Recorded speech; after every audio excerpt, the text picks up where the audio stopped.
bonsoir. Merci d'être venu ce soir au Palais du Congrès pour écouter. C'est bien, c'est très sympathique. Et bon, évidemment, je vais vous parler de la campagne des municipales. Vous savez, quand on est en campagne pour les municipales, on rencontre des gens sur les marchés, un peu partout. Et une des premières choses en général qui vous demandent, c'est quelles sont vos propositions, quel est votre programme. Ce qui fait que beaucoup de candidats se lancent à partir de là dans une liste sans fin de propositions, d'engagements et de promesses, ce qui donne quoi au bout du compte une liste vraiment trop importante dont on sait à l'avance qu'elle ne sera pas respectée. Actuellement, le maire sortant dit « j'ai réalisé 80% de mes propositions ». C'est pas vrai. Si on le regarde, plus de 62% n'ont pas été réalisés. C'est tout à fait classique, puisque c'est des listes sans fin, mais c'est pas ça le plus grave. D'ailleurs, les électeurs ne s'y trompent pas, ils savent très bien que ce genre de listing n'a guère d'importance. D'ailleurs, souvent, ils ne le lisent même pas. Par contre, ce qui est plus embêtant, c'est que dans ces propositions, dans ces engagements, il y a souvent les candidats recherchent qu'est-ce qui va leur plaire, qu'est-ce qui va pouvoir les intéresser. Et alors là, ils se creusent la tête et ils cherchent des choses extraordinaires. Le problème, c'est que les choses extraordinaires, soit elles sont irréalisables, soit elles sont ruineuses.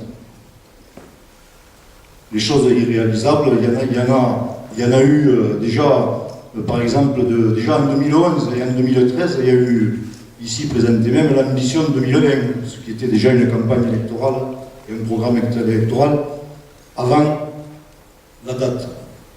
Ce programme électoral, l'ambition 2020, qui est absolument loufoque, soit le candidat, le maire qui est devenu candidat, va l'abandonner, puisqu'il était réalisable, soit il va nous le resservir pendant la campagne.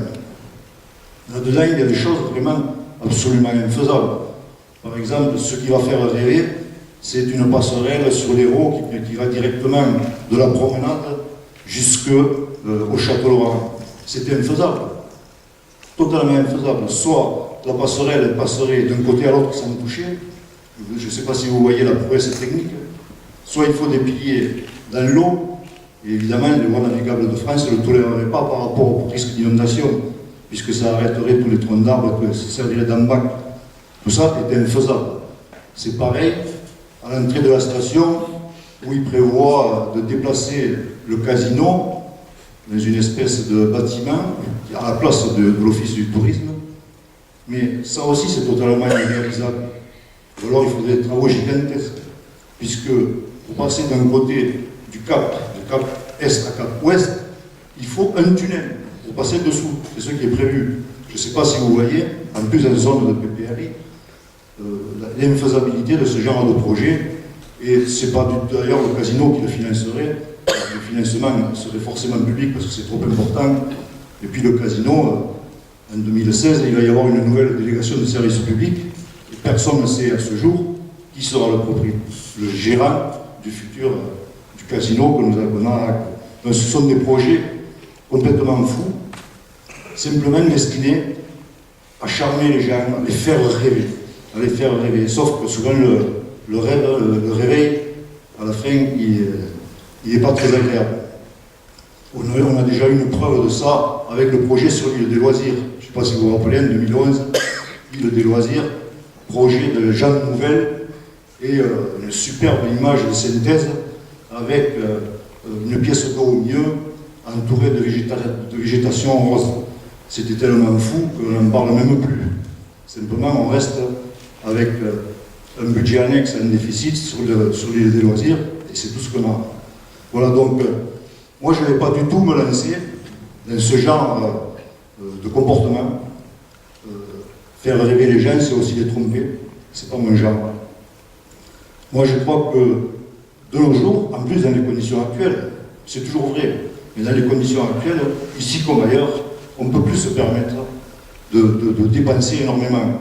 Un des projets, par exemple, qui avait fait rêver, c'est le centre aquatique, qui, vous avez vu, qui est passé de 8 millions d'euros prévus au départ à 22 millions de TTC. Et encore, ça n'a pas été finalisé. On a eu toujours une approximation près.